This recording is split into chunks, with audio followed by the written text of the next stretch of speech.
Hey y'all, thanks for tuning in. The topic today is the secular university, enemy of the church. The secular university, enemy of the church.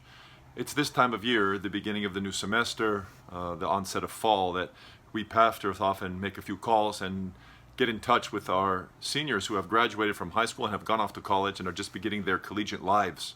So I had the opportunity to do that this week.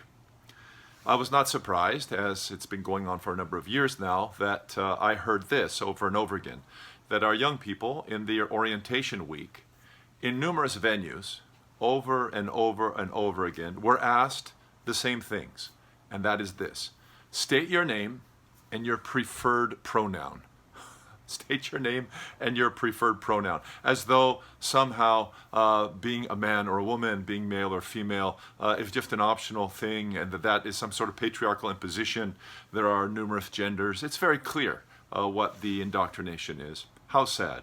How sad. You know, we priests generally know a lot about universities. For the most part, our priests are educated here in the United States. Most have at least a master's degree.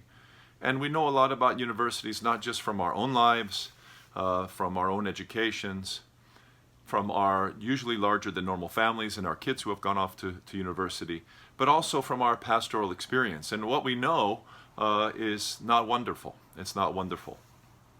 All of my children who, when they became college age, went off to college, some to secular university, some to Christian university. I have two currently at UC Berkeley. We know a little bit about this, and what we priests know, is that the universities, the secular universities, are our enemies. We know this.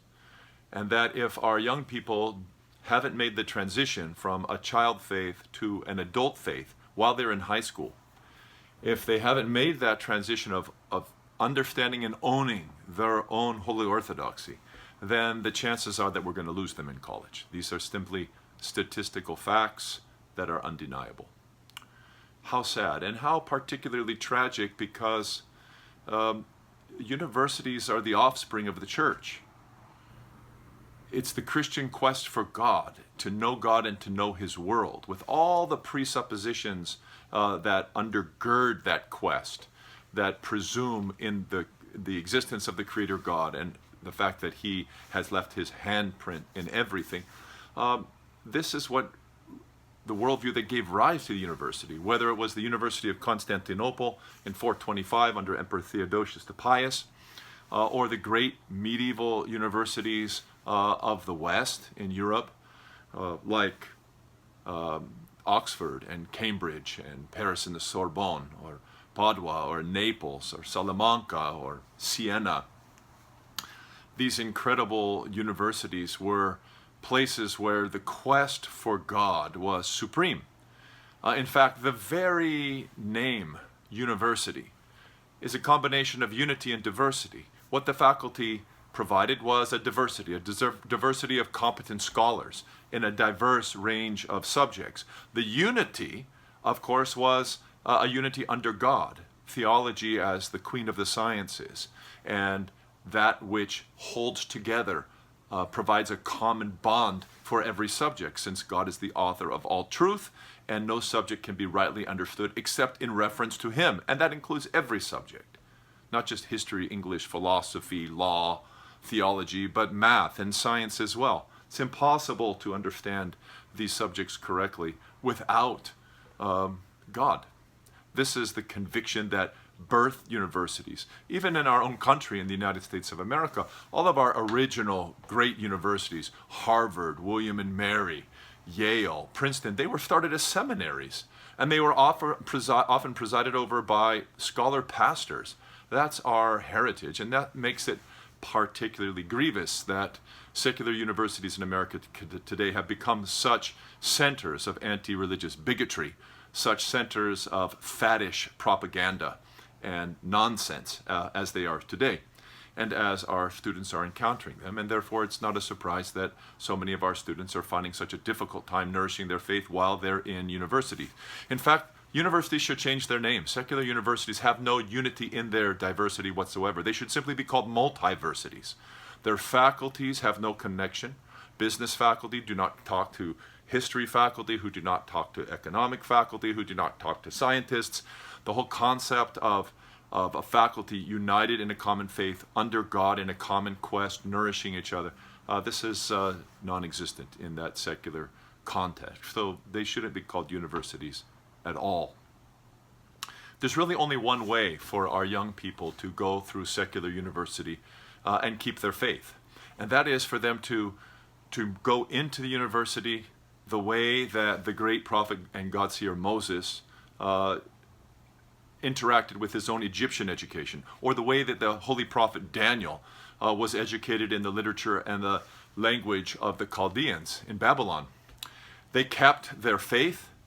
They put all that they were taught and learned through the sieve of revealed religion. Their relationship to God remained supreme, and they measured everything that they heard through that unerring standard of God's church.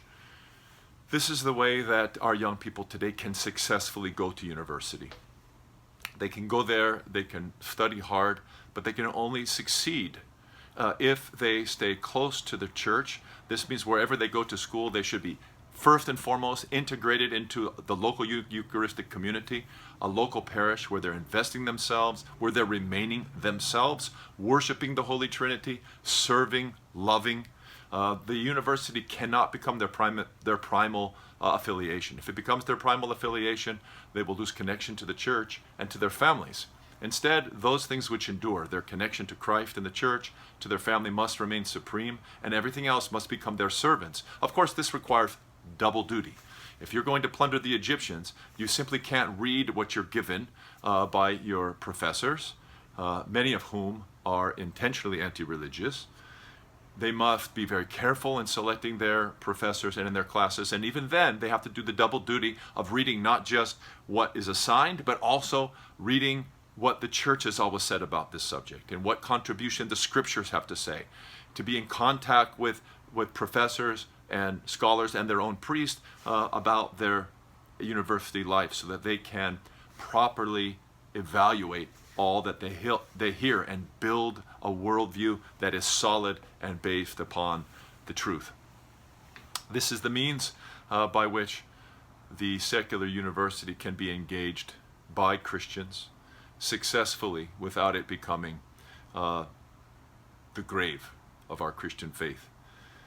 May God inspire all of our young people who are studying at the university to love Him and to plunder the Egyptians. God be with you. Thank you for watching this video. Please pray for us. Like and subscribe below. Our PNP board has far more edifying ideas and projects than we have resources. Would you consider making a tax-deductible contribution today? Thank you, and God's help.